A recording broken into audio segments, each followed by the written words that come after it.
Assalamualaikum warahmatullahi wabarakatuh. Perkenalkan, nama saya Andi Prasetyo, akan baca Al-Quran surat Al-Fatihah, kemudian menjelaskan hukum-hukumnya yang Anda ketahui dalam ayat tersebut. Bismillahirrahmanirrahim. Alhamdulillahi rabbil alamin, Ar-Rahmanir-Rahim, Maliki Yaumiddin, Iyyaka na'budu wa iyyaka nasta'in, Ihdinas siratal mustaqim, Siratal ladzina an'amta 'alaihim, ghairil maghdubi 'alaihim waladdallin. Amin.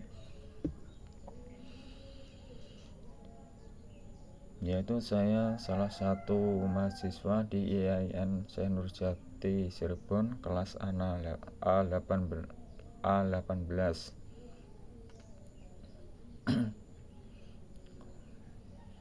Baiklah, langsung saja saya akan membacakan tugas yang saya dapatkan, yaitu mencari hukum-hukum bacaan yang ada di surat Al-Fatihah.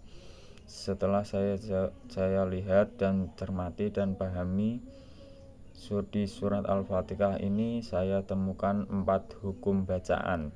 Yang pertama adalah hukum alif lam, yang kedua hukum bacaan mad, yang ketiga ada bacaan nun sukun atau tanwin, yang kemudian yang keempat ada bacaan mim sukun. Langsung saja, yang pertama saya akan bacakan alif lam, yaitu yang pertama alif lam samsiyah, terdapat pada ayat pertama dari surat Al-Fatihah.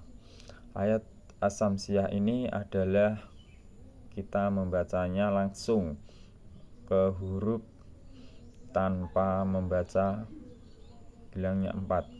Contohnya Bismillahi Ar-Rahmani, yaitu alif lam kemudian ada ro. Alif lamnya tidak kelihatannya saat dan tidak boleh bisa membacanya alif ro. Itulah yang dinamakan dengan alif lam samsiyah. Kemudian ada alif lam komariah, terdapat pada ayat berikutnya, yaitu ayat kedua, yaitu alhamdu, yaitu alif lam yang tersebut alif lam komariah, yaitu alif lam komariah itu pasti dibaca jelas saat dibaca jelas, yaitu alham, suara harus jelas. Lam mati yang terdapat pada alif lam itu jelas. Alif lam komariah, alif lam komariah dan alif lam komariah sama-sama mempunyai huruf sebanyak 14. Untuk lebih jelasnya, alif lam tersebut bisa dipahami dan bisa melihat dan mencari materinya di buku, di kitab-kitab yang lain. Baiklah, saat bacaan selanjutnya yang saya dapatkan yaitu alif lam, alif mad tobi'i, mad arif mim sukun, dan yang terakhir ada mad lazim mutakol kilu. Mad yang pertama mad tobi'i, yaitu terdapat di ayat pertama, yaitu kan kedua, terdapat dalam surat Al-Fatihah ini terdapat hukum al-mad tobi'i, yaitu ada harokat panjang, wawu mati dan garis lumah dan ya mati, dan sebelumnya kasro. Alif lam sebelumnya. Contoh mad tobi'i terdapat bismillah, itu termasuk mad tabi'i. Ar-Rahman, Ar-Rahim,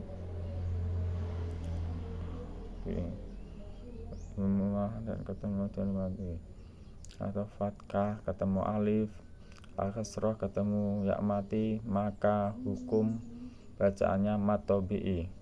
Kemudian yang saya temukan di bacaan ini adalah mad tabi'i yang berada di setelah waqaf atau yang terdapat pada ujung waqaf.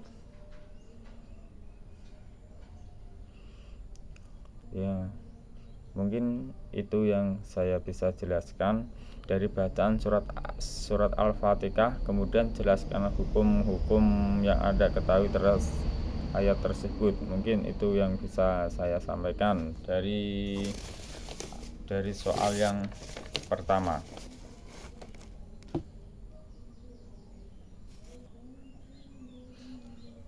A'udzu billahi minasy syaithanir rajim. Bismillahirrahmanirrahim. Syad wal Qur'ani dzikr lil ladzina kafaru fi izzati wasiqa. Kam ahlakna min qablihim min qarnin fanadaw wa la ta'idatan wa nasas wa ajibu an ja'ahum mundiru minhum wa qala al-kafiruna hadha sihirun wadab aja'ala al-aliyata al-ilaha wahida inna hadha la saw'un ujab wantolakal mala'u minhum anissu wasbiru ala alihatukum inna hadha sayafurad.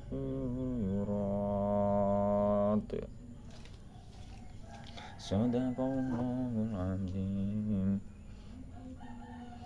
Para sahabat kemudian melanjutkan yang kedua, tugas kedua, yaitu sama dengan tugas yang pertama, yaitu mencari mubtada dari surat tersebut. Namun pada kesempatan ini kita diperintahkan tentang menentukan huruf bacaan dari surat Asy-Syadd.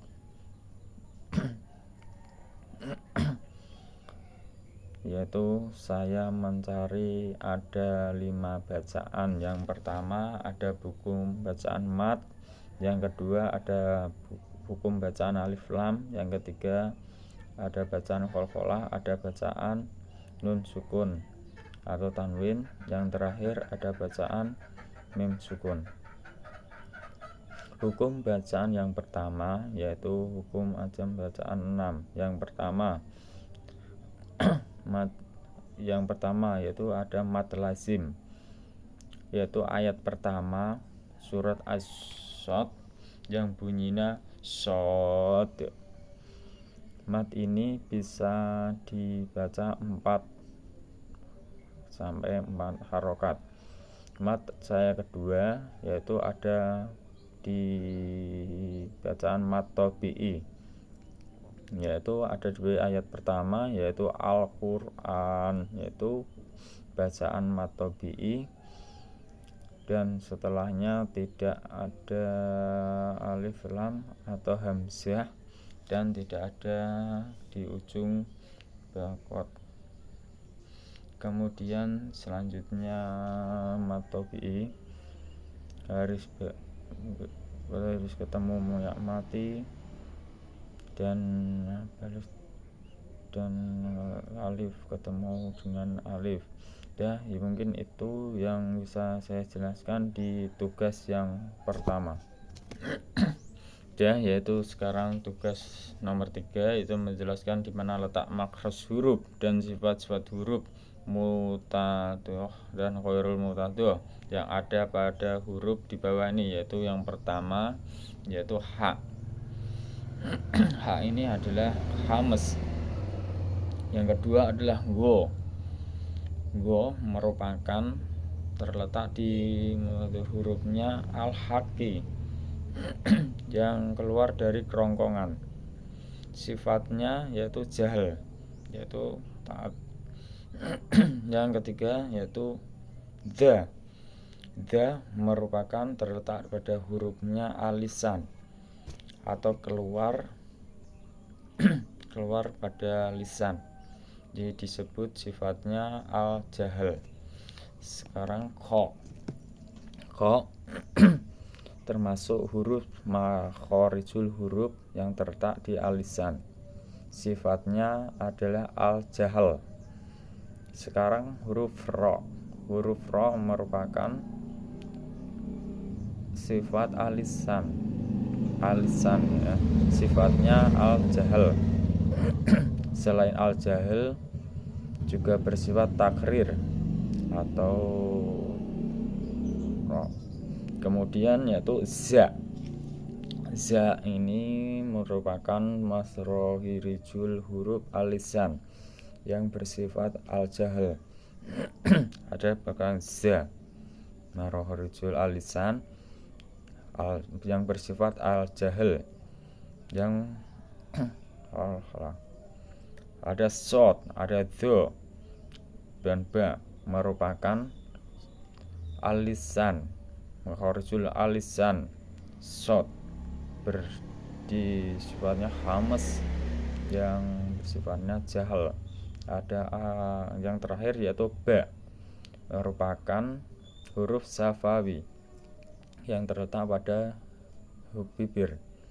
Sifat yang ini yang saya ketahui yaitu jahal, yaitu sifat yang dipantulkan yang bersifat kholkholah. Ya, mungkin itu yang saya bisa sampaikan. Mohon maaf kalau ada kesalahannya. Akhirul salam, wassalamualaikum warahmatullahi wabarakatuh.